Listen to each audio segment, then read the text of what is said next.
아무리 오래 함께 있어도 하나도 불편하지 않은 사람이 있습니다. 반면 같이 있는 것만으로도 지치는 사람이 있죠. 문제는 처음엔 다 괜찮아 보인다는 겁니다. 곁에 있어야 할 사람과 마음의 거리를 둬야 할 사람. 어떻게 구분할 수 있을까요? 심리학자들이 30년간 연구한 결과 딱 6가지만 보면 그 사람이 평생 함께할 내 사람인지 단번에 알 수 있다는 충격적인 사실을 발견했습니다. 이걸 모르면 평생 잘못된 사람들과 에너지를 낭비하게 됩니다. 지금부터 진짜 내 사람을 알아보는 법을 알려드리겠습니다. 첫 번째, 가치관이 크게 충돌하지 않습니다. 좋아하는 음식이 달라도 상관없습니다. 취미가 달라도 괜찮죠. 하지만 가치관이 다르면 아무리 친한 사이라도 결국 멀어지게 됩니다.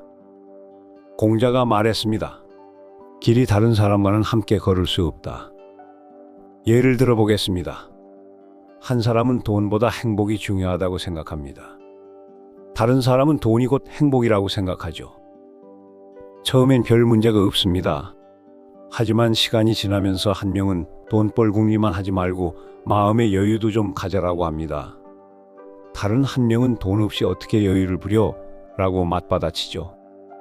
이렇게 대화가 엇나가기 시작하면 관계는 점점 지쳐갑니다. 가치관이 맞지 않는 사람과 있으면 자신을 계속 설명해야 합니다. 나는 이렇게 생각하는데 너는 왜 그걸 이해 못해? 이런 대화가 반복되면 관계는 결국 피곤해집니다. 반면 가치관이 비슷한 사람들은 같은 상황에서 비슷한 선택을 합니다. 같은 일을 겪어도 느끼는 감정이 비슷하죠. 인생의 중요한 순간마다 같은 방향을 보고 있는 사람, 그 사람이 바로 진짜 내 사람입니다. 두 번째, 같은 상황에서 비슷한 감정을 느낍니다. 같은 영화를 봐도 어떤 사람은 감동하고 어떤 사람은 시시하다고 합니다. 이 차이가 쌓이면 관계는 점점 어긋나기 시작합니다. 가장 확실한 순간은 내가 힘들 때입니다. 내 감정을 이해해 주는지 아니면 대수롭지 않게 넘기는지 말이죠. 어떤 사람은 말합니다. 그럴 수도 있지, 별일도 아닌데. 하지만 나에겐 별일입니다. 이런 순간이 반복되면 더 이상 감정을 나누고 싶지 않습니다. 헤밍웨이는 말했습니다. 공감할 수 없는 사람과의 대화는 사막에서 물을 찾는 것과 같다. 반면 진짜 내 사람과는 말이 없어도 위로가 됩니다. 같은 곳에서 웃고 같은 곳에서 감동하고 같은 곳에서 분노할 수 있는 사람. 이런 사람과 함께하면 대화가 편안하고 관계도 자연스럽게 깊어집니다. 감정을 이해해주지 않는 사람에게 억지로 설명해야 하는 관계는 결국 지칠 수밖에 없습니다. 하지만 같은 감정을 느끼는 사람과는 굳이 설명하지 않아도 됩니다. 그냥 눈빛만 봐도 알죠. 세 번째, 대화 템포가 비슷합니다. 말이 빠른 사람과 느릿한 사람은 끝까지 안 맞습니다. 처음엔 괜찮아 보이지만 시간이 지나면 서로 답답해서 미쳐갑니다. 한쪽은 빨리 좀 말해라고 하고 다른 쪽은 왜 이렇게 급해? 라고 합니다. 결국 감정의 골이 깊어지죠. 말이 빨라지면 상대는 재촉당하는 기분이 들고 머릿속이 하얘집니다. 다급해진 나머지 아무 말이나 내뱉게 되고 대화의 본질은 사라집니다. 쇼펜하우어는 말했습니다. 말을 서두르면 진실이 사라지고 그 자리에 조급함만 남는다. 대화는 템포입니다. 대화의 속도가 다르면 서로 피곤해질 수밖에 없습니다. 서로 말이 끊기지 않고 대화가 자연스럽게 이어지는 사람, 그 사람이 바로 나와 잘 맞는 사람입니다. 말이 잘 통하는 사람과 있으면 머릿속이 맑아지고 대화할수록 편안해집니다. 플라톤은 말했습니다. 대화는 단순한 말이 아니라 두 영혼의 리듬이다. 네 번째, 유머 코드가 맞습니다. 웃음은 가짜가 아닙니다. 억지로 맞출 수도 없죠. 웃긴데 안 웃기는 척할 수 있어도 안 웃긴 걸 진짜로 웃을 수는 없습니다. 그래서 유머 코드가 안 맞으면 그 관계는 결국 삐걱거립니다. 어떤 사람과는 같은 장면에서 동시에 웃습니다. 눈만 마주쳐도 피식, 그 순간 말이 필요 없죠. 반면 어떤 사람은 웃기려고 하는데 전혀 안 웃깁니다. 재미없는데 웃어줘야 하나? 어색한 기류가 흐릅니다. 니체는 말했습니다. 같이 웃지 못하는 사람과는 오래 갈 수 없다. 같이 웃을 수 없는 사람과 무슨 이야기를 하고 어떤 감정을 공유하겠습니까? 예를 들어 보겠습니다. 남편이 신나서 농담을 합니다. 여보, 나 이제부터 모델 하려고. 아내가 묻습니다. 뭐? 무슨 모델? 남편이 대답합니다. 돼지갈비 모델. 이때 반응이 두 가지입니다. 첫 번째, 하하, 뭐야, 진짜 바보 같아. 농담이 유치해도 서로 장단을 맞추며 웃습니다. 두 번째, 그게 재밌어? 눈빛이 싸늘해지고 순간 분위기가 묘해집니다. 그때부터 유머는 상대방을 웃기 위한 게 아니라 그냥 혼자 하는 말이 됩니다. 같이 웃을 수 있는 관계는 오래갈 확률이 높습니다. 유머가 통한다는 것은 감정의 코드가 맞다는 뜻이거든요. 억지로 맞출 필요 없는 관계, 눈만 마주쳐도 피식 웃게 되는 관계, 그런 사람이 곁에 있다면 그 사람은 진짜 내 사람입니다. 다섯 번째, 갈등이 생겨도 해결 방식이 비슷합니다. 사람과 사람 사이에서 갈등은 피할 수 없습니다. 하지만 중요한 것은 그 갈등을 풀어가는 방식이죠. 어떤 사람은 문제가 생기면 대화로 해결하려 합니다. 어떤 사람은 그냥 참고 넘어가려 하죠. 또 어떤 사람은 화를 내며 감정을 쏟아냅니다. 갈등이 생겼을 때 해결 방식이 맞지 않으면 그 관계는 오래가기 어렵습니다. 한쪽은 대화로 풀고 싶은데 다른 쪽은 피하려고만 하면 결국 상처가 쌓입니다.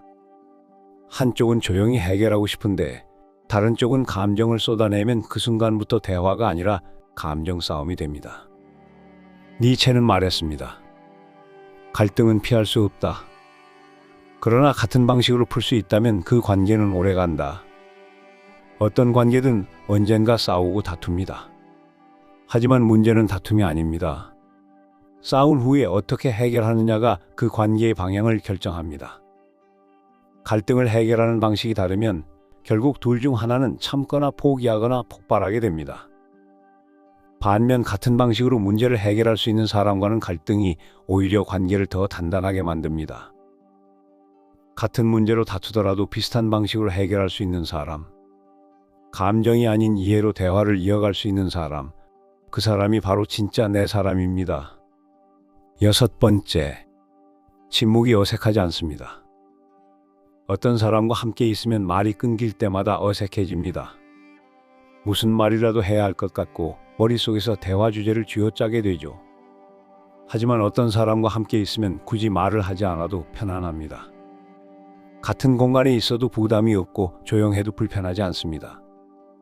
이 차이가 중요합니다. 침묵이 불편한 관계는 시간이 지날수록 피로감을 줍니다.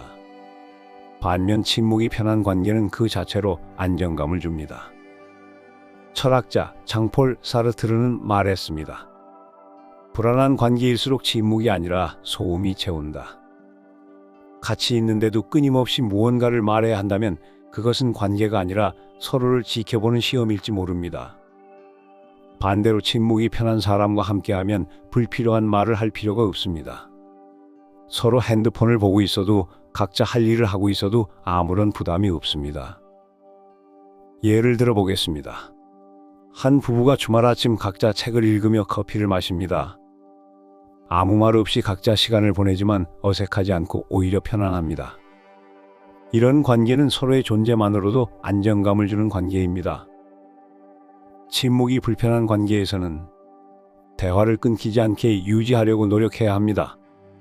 그 자체가 부담이 되고 결국 상대와 함께하는 것이 점점 피곤해집니다. 하지만 침묵이 편한 사람과는 가만히 있어도 좋습니다. 조용한 순간에도 서로의 존재가 부담이 되지 않습니다. 서로 신경 쓰지 않고도 편하게 있을 수 있는 사이. 같이 있어도 조용한데 전혀 불편하지 않은 사람. 그 사람이 바로 진짜 내 사람입니다.